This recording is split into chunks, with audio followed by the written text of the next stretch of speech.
In 1963, a submarine once hailed as the pride of the US Navy vanished in the Atlantic. It was meant to be a routine systems test before returning to active duty. Contact was lost suddenly and never regained. All 129 people aboard were gone. What followed became the deadliest submarine accident in American naval history. Official statements were brief and cautious, no explanations. Large parts of the report were classified, others edited beyond recognition. For decades, the public had only fragments, rumors, contradictions, and silence. The incident faded into obscurity, a shadow that remained untouched until government files were finally declassified. The truth revealed a chain of haste, ambition, and engineering missteps, a product of the Cold War race between the United States and the Soviet Union, a contest to dive deeper, move faster, and stay quieter than the enemy could ever detect. The project was called USS Thresher, the first of a new generation of nuclear-powered attack submarines. She was equipped with an advanced sonar suite, at the time the most sophisticated acoustic system ever installed on a combat submarine. It allowed detection of distant targets far beyond previous limits. Her whole design minimized vibration and mechanical noise, a critical advantage in undersea warfare. At 85 meters long and more than 10 meters wide, Thresher could dive to depths of nearly 400 meters, close to the physical limits of that era. A nuclear reactor provided virtually unlimited range, and her top speed reached over 20 knots, faster than any preceding US submarine. The combination of speed, stealth, and long-range sensors made her ideal for open ocean patrols. She was intended to become the backbone of a new strategy, a hunter built to detect before being detected. But beneath the optimism, early design shortcuts and production compromises were already in place. At the time, no one questioned success. Thresher represented a breakthrough. With her nuclear propulsion, she no longer needed to surface for air or recharge, and her hydrodynamic shape was optimized entirely for underwater performance. The Navy considered her the future of submarine warfare. So promising was the design that, even before testing was complete, approval was given to build more than 20 sister ships, the Thresher class. It was the first mass production order of nuclear attack submarines since World War II, before a single prototype had passed long-term trials.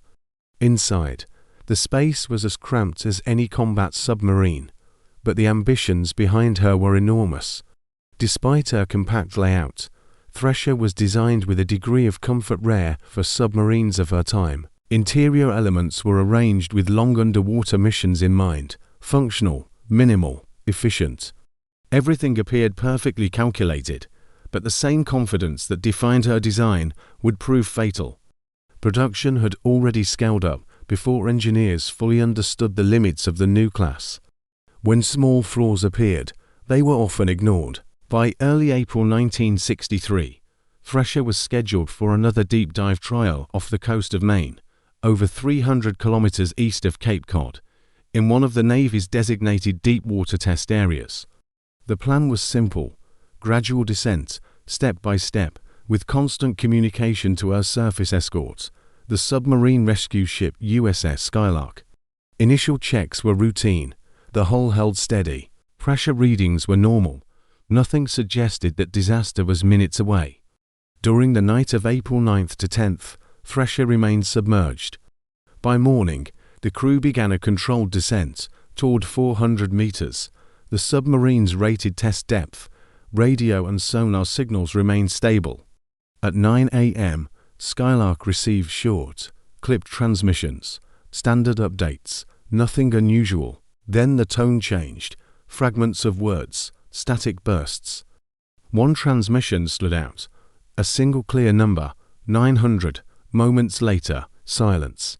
No further contact, no sonar echoes, no debris on the surface. At 3 p.m., after 6 hours without communication, the Navy declared an emergency and initiated search operations. By dusk, at least 15 ships converged on the area. As daylight faded, Hope did too.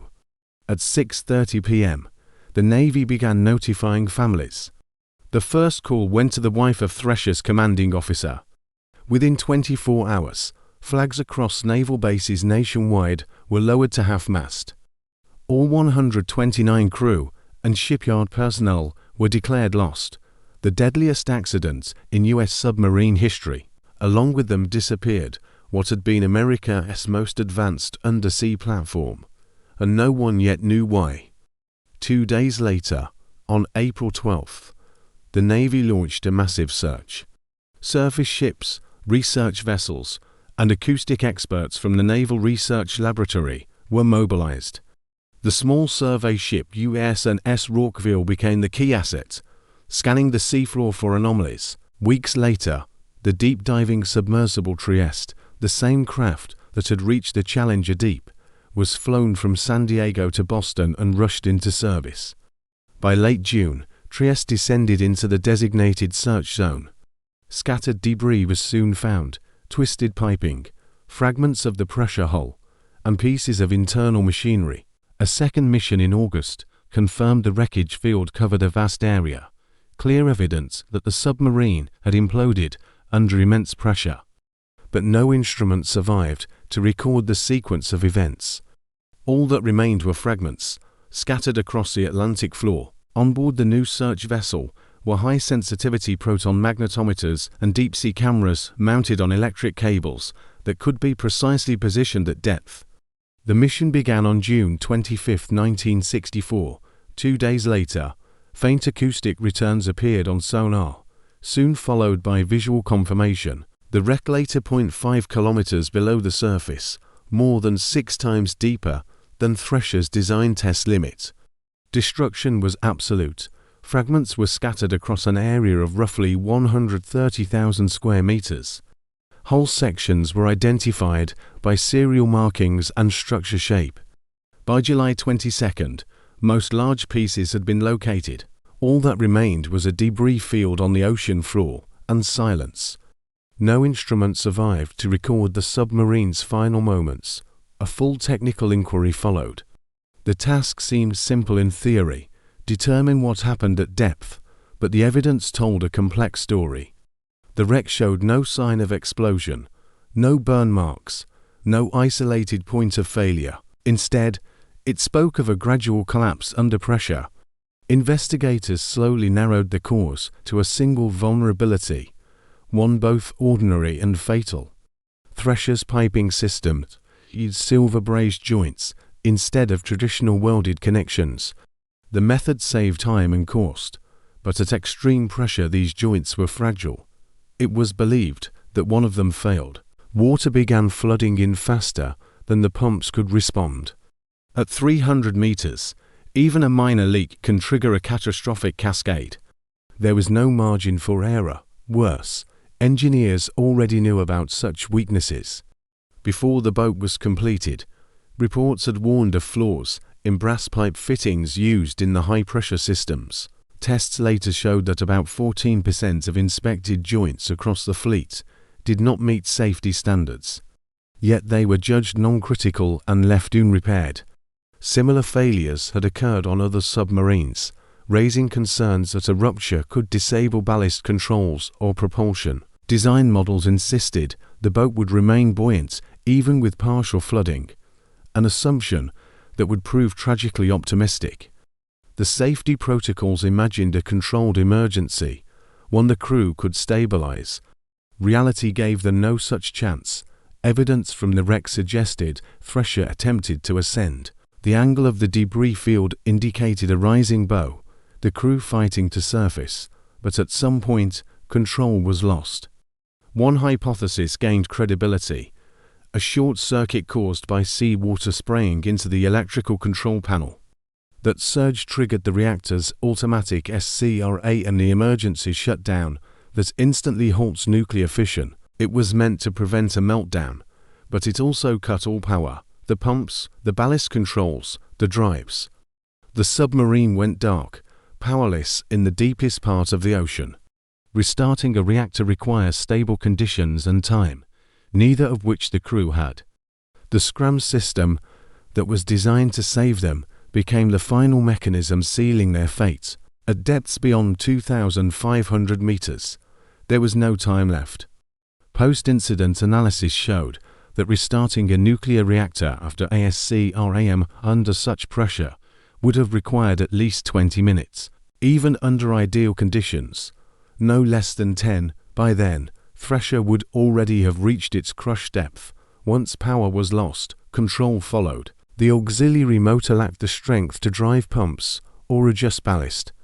With no thrust, no control, and no energy, the submarine began its final, silent descent. After the disaster, the U.S. Navy launched an internal investigation and sealed the results. Testimonies, technical findings, and transcripts remained classified for nearly 35 years. Only in 1998 did partial declassification begin. Even then, large portions were withheld on national security grounds. In February 2020, that changed. A retired naval officer and historian filed a federal lawsuit demanding transparency. The court agreed, ordering the Navy to begin releasing the documents in May 2020. Among the independent studies that followed was one by Bruce Rule, senior acoustic analyst for the Office of Naval Intelligence. In April 2013, he published a detailed analysis that challenged the official account. Rule proposed that the disaster began not with flooding, but with a sudden failure in the main electrical bus, the power line feeding the reactor's cooling pumps. 2 minutes after the malfunction, the bus went dead, forcing the automatic scram shutdown. Rule also revisited Thresher's last transmission, the number 900. He concluded it referred to 900 meters, a depth well beyond the submarine's design tolerance.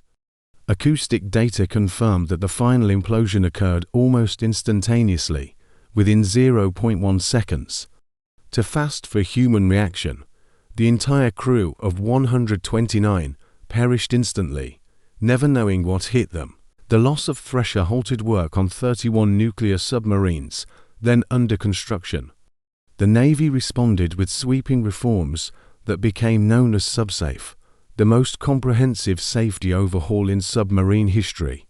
It introduced strict requirements for buoyancy certification, welding inspections, quality documentation, and emergency systems. Until full compliance was achieved, all Thresher-class submarines were limited to 50% of their test depth.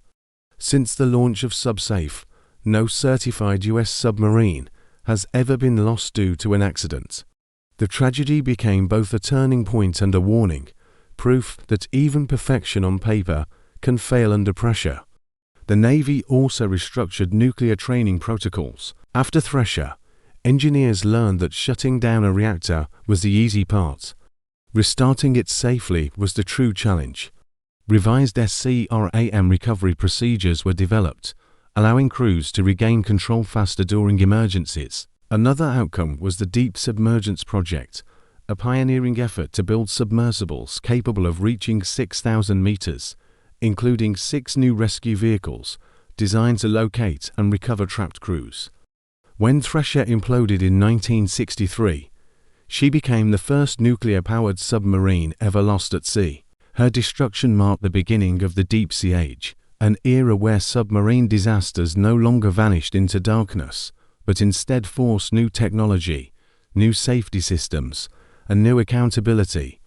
Beneath 2.5 kilometers of water, the wreck of USS Thresher still rests, silent proof of how ambition, pressure, and a single overlooked flaw can bring down even the mightiest machine ever built.